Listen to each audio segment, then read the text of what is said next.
అందరికీ జై శ్రీరామ్. మనం ఏదైతే కొత్త దారి పూర్తయిందో గిరి ప్రదక్షిణ, ఆ దారి వెంట ఇప్పుడు నడవబోతున్నాం. ఇలాంటి దైవ కార్యక్రమాలకి అందరూ సహకరిస్తే ఆంజనేయ స్వామి అనుగ్రహమే కాదు, మిగతా అందరి దేవాల అనుగ్రహం ఉంటుంది. ఎందుకంటే ఇప్పుడు మీరు మహాకుంభమేళా చూడండి, ఎంత అద్భుతంగా అరేంజ్మెంట్ చేశారు యోగి గారు. ప్రపంచంలో చిరస్థాయిగా నిలిచిపోయే ఏర్పాట్లు ఎందుకంటే చేయకూడదు. దేవాలయాల్లో వచ్చినంత డబ్బు వేరే ఎక్కడా రావట్లా.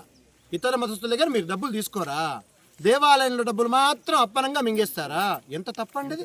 ఇలాంటి మంచి పనులకి వాడదామండి. ఇలాంటి మంచి పనులకు వాడితే తప్పకుండా మాలాంటి స్వామీజీలు చెప్తాం, చెప్పి తీరాల్సిందే, వాళ్ళ గురించి పొగిడి తీరాల్సిందే నిస్సందేహంగా.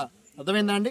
తప్పకుండా ఇలాంటి మంచి పనులు అందరూ చేస్తారని ఆశిస్తూ జై శ్రీరామ్. అభిషేకాలు కానీ ప్రియ దర్శనం కానీ, ఇప్పుడు రామాలయం మన అయోధ్యలో నిర్మించినటువంటి బాలరాముని ప్రతిష్ఠ చేసిన కాడ ఒక రోజుకు 1,00,000 నుంచి 2,00,000 మంది దర్శనం చేసుకునేటువంటి వసతి ఏర్పాటు చేశారు. ఈ రోజు మన తిరుపతి తిరుమల దేవస్థానంలో 30-40 వేల మందికే మనల్ని ఒక వ్యాపార సంస్థగా ఒక రోజుకు 2 కోట్ల నుంచి 3 కోట్ల ఆదాయం వచ్చేటువంటి వ్యాపార సంస్థగా చేశారు.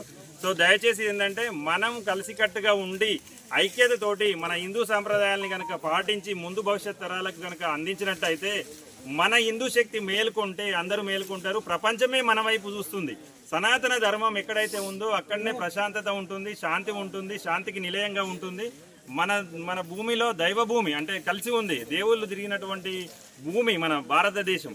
సో వేద భూమి కాబట్టి దీన్ని కాపాడుకునే తత్వం ఏంటంటే ఇప్పుడు ఉన్నటువంటి మన హిందువులందరం కూడా కలిసికట్టుగా ఉంటే బాగుంటుందని తెలియజేస్తున్నాను. స్వామి ఏ శరణమయ్యప్ప. జై శ్రీరామ్.